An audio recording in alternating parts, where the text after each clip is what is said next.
It's not going to harm you casually, it's not going to harm you.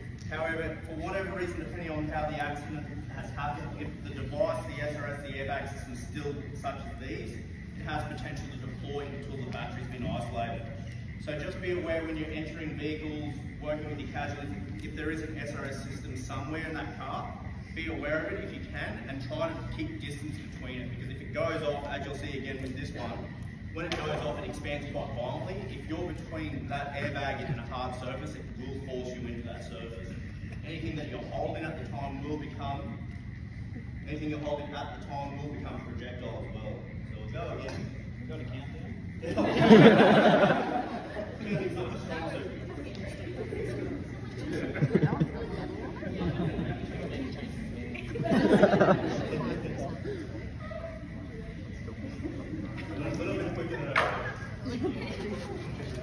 Kaboom.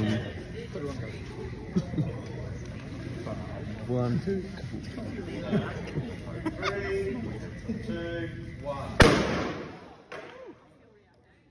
So obviously the device is mounted, it won't fly out, but you can see how quickly it deploys. So again, how it feels. Very cool. So how it feels if you have to feel that.